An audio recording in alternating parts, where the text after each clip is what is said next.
This video is sponsored by Into the AM. So whilst I don't think I can call myself a new hobbyist anymore, I definitely still class myself as inexperienced. And as such, I'm always on the lookout for talent in a bottle products. Think streak and grime, dirty down rust, anything that can make my life easier and my miniatures look better.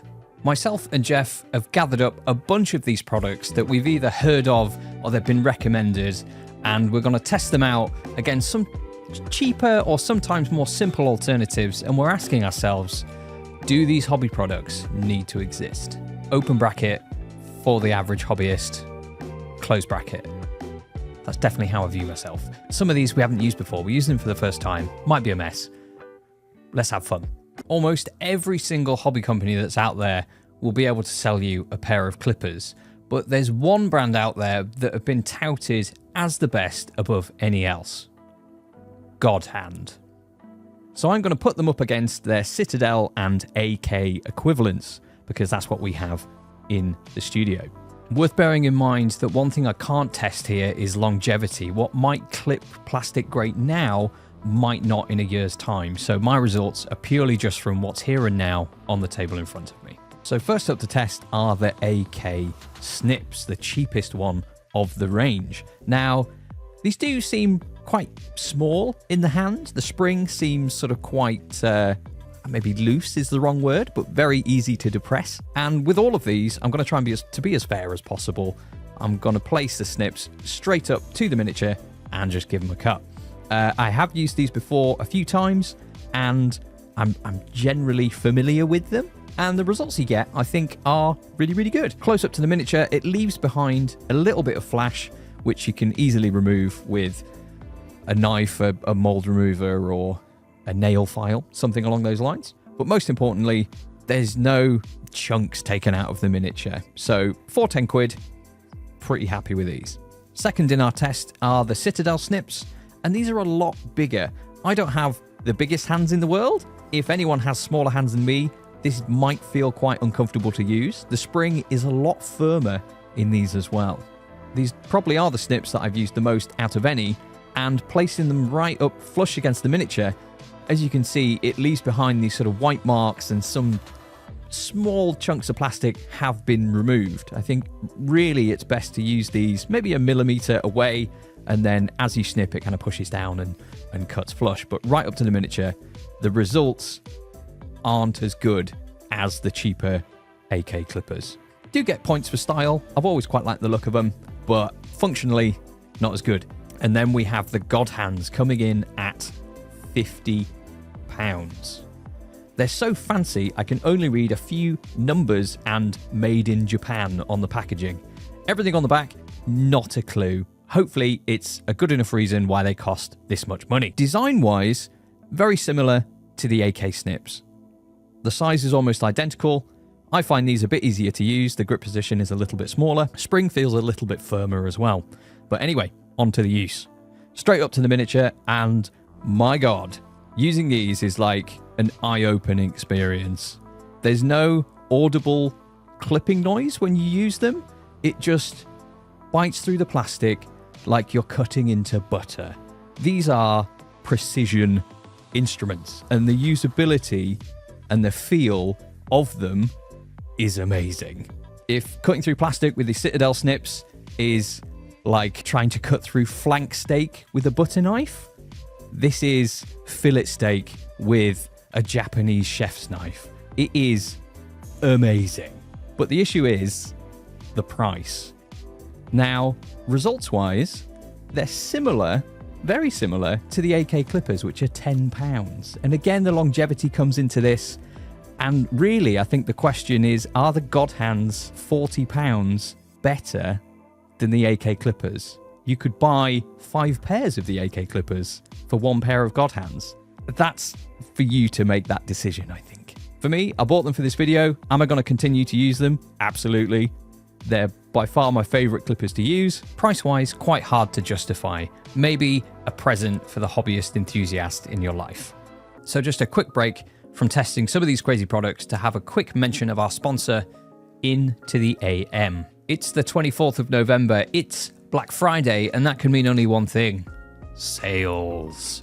But before we talk percentages and numbers, let's talk about how awesome the clothing is from Into the AM. They're known for their amazing graphic tees. I'm also a huge fan of their basics range. The quality of the cut, materials, and colours are unmatched. They also have a new fall collection with all of the cozy additions that you need to heat up your wardrobe. Into the AM have a huge sale on right now that finishes on November 30th, but the best deals are happening right now on Black Friday. Already, there was 30 to 80% off site-wide, but on Black Friday, it's down an extra 15%. Prices have been slashed, new markdowns, and you can get free gifts with purchases. They also have brand new graphic tee designs available. If you want to get some amazing new clothing at some of the lowest prices that you will ever find, if you click the link in our description, you'll get an additional 10% off. My brain can't even fathom how all of these percentages stack on top of each other, but it's great. I really love Into the AM clothing. I've done all of the ad reads because I genuinely believe in the product and I love wearing them. You'll see me wear them in loads of other videos, even when we're not sponsored. So I really feel genuinely happy promoting these guys. So link in the description if you want to get some awesome, cheap clothing. Back to the video. I'm not sure how Cast were referring to model and paints when they said shake it like a Polaroid picture. But if they were, it's good advice. Getting a good finish on your miniature involves having really silky smooth paint. So we're going to look at 3 different ways to mix your paints to get the best results out of them. On this show, we use a lot of AK interactive paints. We're not going to use them for this segment. They generally shake really well and mix with very little effort. So we're going to use some other paints, ones that may have a little bit of a reputation for not always being the best in the pot. Method number 1 is how I mix my paint, with the Mark I wrist. It's been around for thousands of years. We've come to rely on it. So I just give them a good shake and hope for the best. Normally a minute, 2 minutes, who can say? It depends on what paint it is you're using, but generally it gets me pretty much there. I'd love to add pros and cons, but it's just shaking a bottle of paint by hand. We've all done it. The second option was introduced to me by your friend of mine, Mr. Patrick. So this is a pigment mixer. It looks suspiciously like a barista frother, who's to say? Although I own one of these, I generally don't use it, mainly based on the fact that I'm massively clumsy and it's written off at least 2 really nice t-shirts. But you may do better with it than me. But anyway, let's have a go. What do I think of the pigment mixer? It's pretty good. It's really quick. It costs £8 and it does what it says on the tin. It really does get everything mixed up really well.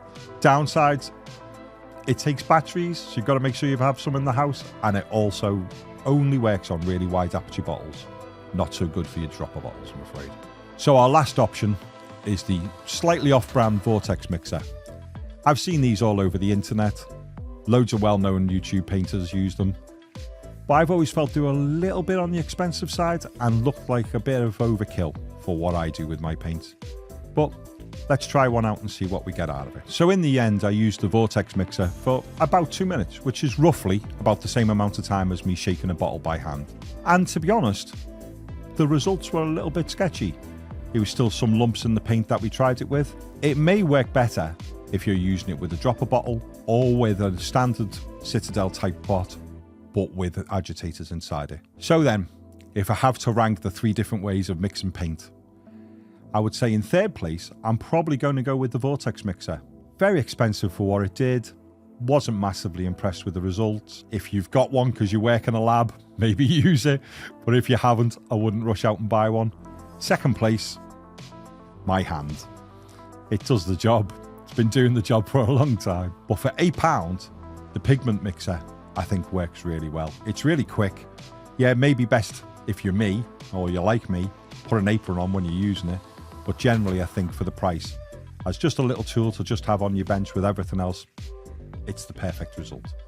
If there's a criticism that I've seen levelled at your regular Primaris intercessor is it's quite generic. Now that works in its favour because those Marines can fit into any army, but also because of that, they can look a bit out of place in the more stylised chapters like the Black Templars, for example. So we're looking at GW versus the world. Upgrade sprues versus 3D printed parts from third-party sellers. I'm taking a bunch of regular intercessors here, and I'm going to try and Black Templar them up. Firstly, it's the upgrade sprue. For regular Marines, there actually isn't loads to use here. You get a few shoulder pads, a handful of heads, but only 2 with helmets. There's only 1 backpack, but it's specifically designed to take a banner, so you're kind of restricted in who can use it and what Marines you can put it on. All that I've added to this chap here is a helmet, a shoulder pad, and then some candles on his backpack. More Templar? Yes. Transferable to a whole squad? Probably not. Now I'm onto the 3D parts. We don't have a printer yet, so I bought these Templar bits from Archie's Forge, and I believe you can get STLs through Great Hide Studios. These bits ooze Black Templar vibes, and they look awesome. I've got Knight's helmets, I've got awesome shoulder pads. The quality's really good. You're going to have to use super glue with this because it's resin. They fit as well as expected, and they look awesome. There's loads of variety in the helmets and the backpacks. You can very much build your model your way, if that makes sense. I'd be worried about how long they take to paint, though, with all of that extra detail. And I guess you could make an argument that it's a bit over the top, maybe. In conclusion, really, I think I've misused the upgrade sprue for what it is. If you want a Templar-looking army, I think Games Workshop want you to buy Sword Brethren and Crusader squads, because they're already glammed up in all the official models. This sprue's better suited for your scouts, tanks, and maybe putting shoulder pads on your nameless heroes, your Primaris lieutenants and stuff like that. That being said, if you want to make Gravis armor look cool, you're stuck. A lot more is catered for with the third-party bits. Look at what I've done to this Redemptor. Over the top and stupidly awesome. GW don't do any chapter-specific Redemptor Primaris dreads, so this is really, really cool and quite unique, I think. I mean, you could boil this comparison down just on candle size alone. It's very much me and the guy she tells me not to be worried about. Both kits have their place. Just on cool factor alone, I think the 3D bits take it for me. Saying that, I don't think I'd want to paint an army of kitted out Templars with all that extra detail, all the chains, parchment, candles, skulls. Maybe not. A kill team or combat patrol, though, absolutely. There's so much to talk about here, I think it warrants another video in its own right, along with painting them up. Maybe look out for that in the future. I hate drilling barrels. Much to everyone on the internet's disdain in the hobby community, I usually just leave them. But I'm eager to practice, get a bit better, and see if I can enjoy it. I think it was a Ninjon video, maybe a couple of years ago, where I first heard about the fabled WoW stick. So we're going to take our manual drill for £10, a WoW stick, which is 54, and an Amazon special, somewhere in the middle, at 24 quid. First up is a manual drill, and I've been told to use a hobby knife to start off a pilot hole to get it centered and then going in with the drill. I've done this a few times before, and I'm paranoid about barrels being off-center, wonky angles. There's a lot of opportunity for human error here, and when the human is me, going through this process, I'm actually quite happy with the results. This is probably the best barrel that I've ever drilled. It's nice and clean, bit of a faff changing the drill bits to go into the side of the barrels, but everything's quite central, quite clean, and it looks good. I think the main downside for me with this is time. Would I drill a single model? Absolutely. Would I drill a kill team? Probably. Would I drill an army? Absolutely not. I'd just leave them. The Amazon Special. Lots of features on this one. Charges with USB, has a power indicator, and variable modes. It's even got a light. It's not, however, designed for miniatures, so the controls aren't exactly where you need them. You've got the controls at the back, so you have to turn it on, move your hand away, because you want to hold the drill, kind of like a paintbrush or a pen. Heading towards the barrel of your tiny plastic gun with the drill already spinning away like mad is a recipe for disaster and weird-looking barrel holes. I took to starting the drill and then holding the front of it with my fingers, making it stop, placing it on the barrel, and then letting go, starting up the drill. A bit of a workaround. It's not really what it's designed for. It's not ideal. I really didn't like it. Definitely prefer the manual drill over this. You know, this is designed for household use, I think. Putting holes in walls and picture hooks and that kind of thing. Finally, the WoW stick. Comes in a fancy box, but when you've thrown all the cardboard away, It's just weirdly big, and I don't think you really need it. I think this was something designed for it to look cool and maybe warrant the cost. I don't think I'm really going to use the box at all. The Wow Stick fixes all the issues I had with the Amazon Special. You've got the controls down the front, and you have to keep your finger on the power button to keep the drill going. If you let go, it stops, which is perfect. You've got more control. It's designed for this kind of job, and it does it really, really well. I'm going straight in, no pilot holes. It grips really quickly. The action is nice and smooth. The process is lightning fast. Honestly, I'm a huge fan. This actually makes me want to drill barrels rather than seeing it as an absolute chore. But is it worth the price to feel this good? Probably not. Unless you're a commission painter and you're drilling a lot of barrels, if you've got a whole army to do, something along those lines. The results are comparable to the manual drill. Would I drill an army with this? Absolutely. Single miniatures, kill teams, I'd just do it manually, so maybe save you money. I think my finding from this is just get whatever does the job that you need it to do. When streaming on Twitch, somebody was telling me that when you start drilling barrels, you've got to make sure that the hole is appropriately big enough as well, or it just looks a bit silly. So if you're not fussed about drilling barrels, don't waste any of your hard-earned money. I did have the most fun with the Wow Stick. I just wouldn't buy one for myself. I mean, I guess I did for this video, but never mind. When it comes to weather and vehicles, dust. Dust I know really well. But what I don't know is mud. And I'm going to try 3 techniques today on using the sides of Space Marine vehicles. 2 of them have generally been out there for a while. But the third one includes this £10 little tool from AK. And who knows, this might be the way I do it in future. The first method involves using a toothbrush, 30p from Lidl. I'm going to apply it in a flicking motion and see what sort of technique we get out of it. The toothbrush is quite easy to use and very quick. Simply dip it in the paint and flick it on the tank. It took no time at all to get the Rhino covered in mud and looking pretty decent. If I had to be pushed for a downside to using a toothbrush, I'd say the pattern of mud looks a bit uniform. The size and variations of splodges of mud were just a bit too similar. But for 30p from your supermarket, who's complaining? The next method I chose was to use an airbrush and an old paintbrush. I loaded the paintbrush up with paint and then fired the airbrush through it, creating a speckled effect on the side of a Land Raider. Gotta be honest, not my favourite method. Possibly because I'm not great with an airbrush. I've not tried this before. I think it takes a bit of time and effort to figure out the right level of consistency of paint and also the right level of pressure on the airbrush. But if you've got an airbrush already, then go for it. I wouldn't buy an airbrush to make your tanks look muddy. If you look at the finish, you can tell where I've got a little bit too close and where the paint was a little bit too thin. There's some splodges that don't match the rest of it. But generally, the uniformity worked quite well. Just a little bit too much of an effort for me. The airbrush and paintbrush effect might be best suited to smaller individual miniatures for blood and things like that. Didn't do it for me for vehicles though. The AK Splatter Tool is a strange looking little thing.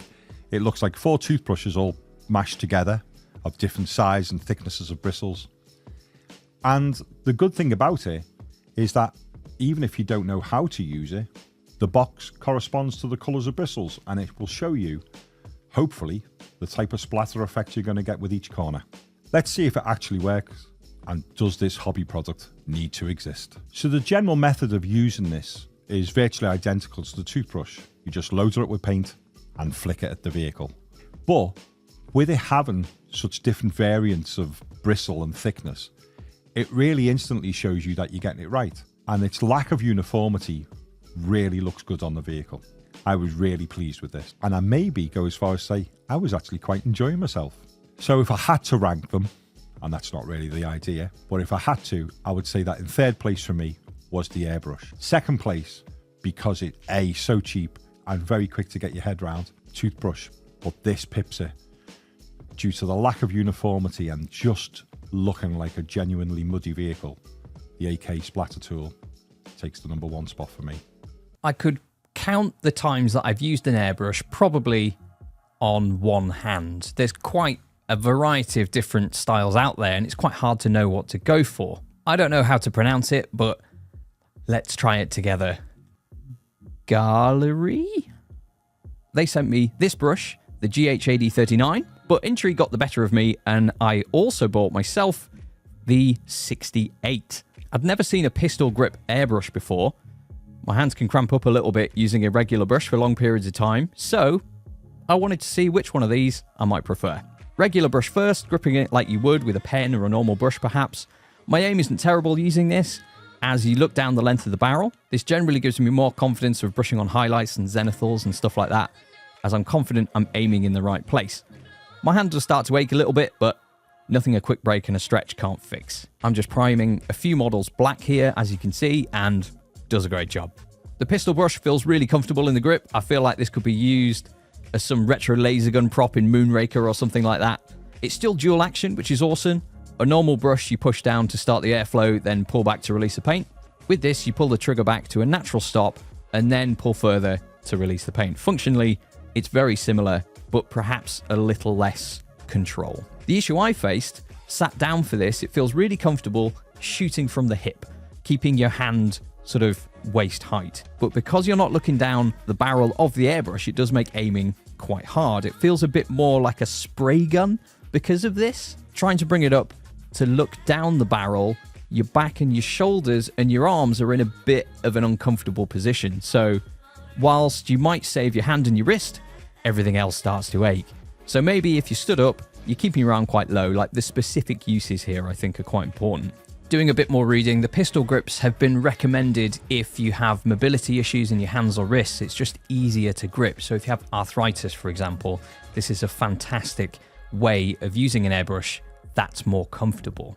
As I have learned with a more traditional airbrush that you sort of hold like a pen or a paintbrush or what have you, I find that a bit more versatile, a bit more comfortable to use, but it's great that for people that have different needs, they're catered for. So well done. Yeah, pick whatever suits you the best. For me, it's the traditional airbrush. So you've learned to edge highlight your miniatures and they're looking really good. But there's just something that could just make them pop that little bit more. It may be, especially if you're painting vehicles or space marines, panel lining. Just getting that shadow between two metal armor plates can be the difference between it looking okay and it having some real depth. Quick disclaimer, if you're going to use either the panel lining method or the oil paint method, it's a good idea to gloss varnish the miniature first. It just helps with the capillary action of moving the paint around. It's not really a requirement if you're using the contrast. Don't worry, if your miniature looks a little bit weird, you can use a matte varnish afterwards and bring it back down. I haven't had to do it with these miniatures because I've sprayed them with lead belcher spray. It's very smooth and it already acts almost like a varnish. But if you're not using a metallic spray, gloss varnish them please. The first method I went with was Games Workshop contrast paint. I decided to use Black Legion. It's full of pigment and does a good job at getting into the gaps between the plates. Straight from the bottle using a small headed brush. I'm applying it by hand into the recesses between the Marine's plates. So here's the first Marine that's been painted with Black Legion. It's a little bit thick in places and it's not that easy to control. It does a reasonable job of making the miniature look like it's been panel lined. If you're looking to paint a number of figures quite quickly, this probably isn't the fastest method to try. So the second method we went with was oil paint. It involves having to get a nice ratio between oil paint and thinner to get that capillary action. But once you've nailed it, it works really well and is quite a quick thing to use. I would say the negatives of it is that there is a few steps to it. It involves having to get yourself some decent thinners, hopefully odorless so you don't smell the house out, and just getting that ratio between the two is quite important. And then you've got to maybe have some cleaning up to do afterwards, as it sometimes bleeds outside the edges, which isn't massively difficult. Just use the same thinners and you can wipe it away. But again, it makes the whole process just that little bit slower than maybe you'd like. The third option we went with was panel liner. Panel liner is really easy to use. Even if you've not used it before, it'll take you no time at all to be able to figure out how to get the best out of it. The tiny brush really helps getting the detail. And again, just like the oil paint, the capillary action is really fun to watch as it zooms around the miniature. It almost feels like cheating how quickly this works. So I think the positives for panel liner is it stays wet for a reasonable amount of time. So if you're not happy with the result, it's very easy to take thinners and remove it. The brush, as I've already mentioned, works really well at getting into small details, especially on things like Marines. It saves you so much time and really gives a good result quite quickly. I'd maybe say sometimes it might take more than one go, because it can sometimes dry a little bit faint, but with 2 applications of it, it'll generally look really good. If I had to find a negative with panel liner, unlike oil paint, it only seems to have one purpose, which is panel lining, whereas oil paint you can turn into a wash for a number of different tasks. Cons aside, I think it does its job really well, and that's why I'm going to say it's probably my favourite of the 3. Zenithal priming. Fancy words for what I think essentially means covering a miniature in a dark colour, usually a black, from the top, imitating a light source like the sun, for example, going over with a lighter colour and creating some volumes of light, giving things a nice sort of natural, realistic look on your miniature. Maybe. Regardless of exactly what it is proving a popular enough technique that several companies are now offering specific Zenithal kits. Firstly, I'm going to take a simple white over black Zenithal and then spray some red contrast paint over the top. I've seen this done online loads of times, never really done it myself. I've already primed this black, so I'm just using a white from AK straight over the top, and then going in with Bal red contrast paint.